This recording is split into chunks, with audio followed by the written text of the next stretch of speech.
आज हम यहाँ पर प्रश्नावली 3.4 का उदाहरण नंबर 11 सॉल्व करेंगे। तो दो व्यक्तियों की आय का अनुपात 9:7 है और उनके खर्चों का अनुपात है 4:3। यदि प्रत्येक व्यक्ति प्रति महीने में 2000 रुपये बचा लेता है तो उनकी मासिक आय ज्ञात कीजिए। तो यहाँ पर देखेंगे हम, जो उनकी मासिक आय का अनुपात दिया हुआ है वह दिया हुआ है 9:7 और खर्चों का अनुपात दिया हुआ है 4:3। तो दो व्यक्तियों की आय का अनुपात हम मान लेंगे 9x और 7x तथा उनके खर्चों का अनुपात मान लेंगे 4y और 3y। तो यहाँ पर हमने दोनों व्यक्तियों की मासिक आय मान ली 9x और 7x। अब उनके खर्चों का अनुपात 4y और 3y और मान लेते हैं। अब यहाँ पर दोनों शर्तें देख लेते हैं।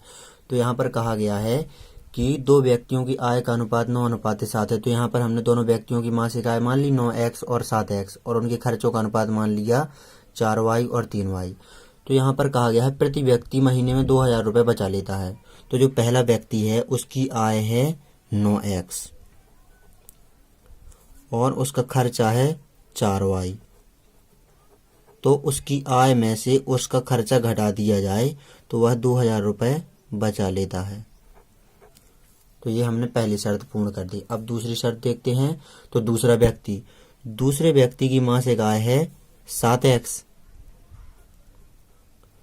और उसका खर्चा है 3y। चूंकि यहाँ पर क्रमशः कहा गया है तो पहले व्यक्ति की मासिक आय ये होगी और पहले व्यक्ति का खर्चा ये हो गया। तो ये पहली शर्त पूर्ण हो गई। अब दूसरे व्यक्ति की मासिक आय ये है तो दूसरे व्यक्ति की मासिक आय ये है और इसमें से उसका खर्चा ये दूसरा वाला जो कि 3y है ये काट दिया जाए, घटा दिया जाए। तो ये व्यक्ति भी 2000 रुपये बचा लेता है। चूँकि प्रत्येक व्यक्ति कहा गया है यहाँ पर महीने में 2000 रुपये बचा लेता है। तो ये पहला व्यक्ति भी 2000 रुपये बचाता है और दूसरा व्यक्ति भी 2000 रुपये बचाता है। अब इन दोनों समीकरणों को हम यहाँ पर विलोपन विधि से हल कर देंगे। तो हमें, चूँकि यहाँ पर प्रश्न देखेंगे आप, तो यहाँ पर उनकी मासिक आय ज्ञात करने के लिए कहा गया है जो कि है 9x और 7x। तो हमें सिर्फ x का मान बस चाहिए, y का मान हम नहीं निकालेंगे। तो इन दोनों समीकरणों को हम विलोपन विधि से हल करेंगे। तो विलोपन विधि से हल करने के लिए हमें x के मानों को दोनों समीकरणों में बराबर करना पड़ता है या फिर हम y के मानों को बराबर कर सकते हैं। तो हम यहाँ पर y के मानों को बराबर करेंगे। तो y के मानों को बराबर करने के लिए हम पहले समीकरण में 3 का गुणा कर देते हैं पूरे समीकरण में और दूसरे वाले समीकरण में हम 4 का गुणा कर देते हैं। तो यहाँ पर पहले वाले समीकरण में हम 3 का गुणा करते हैं तो 3 नाम 27 इंटू में x माइनस का चिन्ह लगाया। 3 का गुणा 4y में करेंगे तो हो जाएगा 12y बराबर 3 का गुणा 2000 में करेंगे तो हो जाएगा 6000। अब हम यहाँ पर इस दूसरे वाले समीकरण में 4 का गुणा कर देंगे तो 4 सत्ते 28 इंटू में x माइनस का चिन्ह लगाया।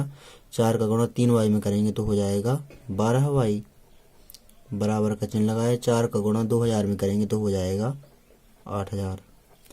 अब हम यहाँ पर जो ये पहले वाला समीकरण है इस समीकरण में से हम इस दूसरे वाले समीकरण को घटा देंगे।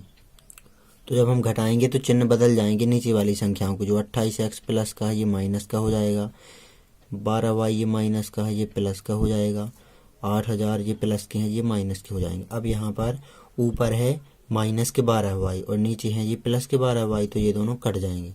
अब यहाँ पर 28x ये माइनस के हैं और 27x ये प्लस के हैं। तो माइनस के 28x में से प्लस के 27x घट जाएंगे तो यहाँ पर आ जाएगा माइनस का x बराबर का चिन्ह लगाया। माइनस के 8000 में से प्लस के 6000 घट जाएंगे तो यहाँ पर आ जाएंगे माइनस के 2000। माइनस से माइनस कैंसिल, x का मान आ गया यहाँ पर 2000।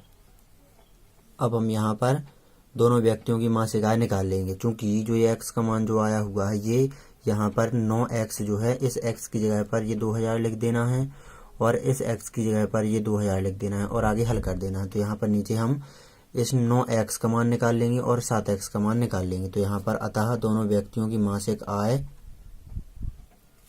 9x बराबर 9 ये ज्यों का त्यों इंटू में x का मान ये 2000 गुणा कर देंगे हम 9 का 2000 में। तो 9 दूनी 18 और ये 3 जीरो पीछे लगा देंगे।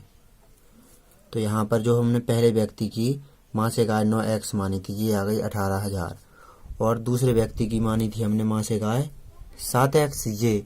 तो यहाँ पर नीचे लिखेंगे हम, और 7x बराबर, अब हम 7 ये ज्यों का त्यों लिखा रहने देंगे, x की जगह पर ये x का मान 2000 लिखेंगे हम। अब हम 7 का गुणा कर देंगे 2000 में, तो हो जाएगा 14,000। तो ये आ गई 18,000 रुपये और 14,000 रुपये दोनों व्यक्तियों की मासिक आय। तो ये हैं हमारे दोनों आंसर। इस प्रकार आपको इस प्रश्न को अच्छी तरह से हल कर लेना है और नोट कर लेना है। अगर आपको प्रश्नावली 3.1 और 3.2 के सभी प्रश्न क्रम से हल सहित देखना है तो डिस्क्रिप्शन में लिंक जरूर चेक करें। तो यहाँ पर नोट कर लीजिए आप।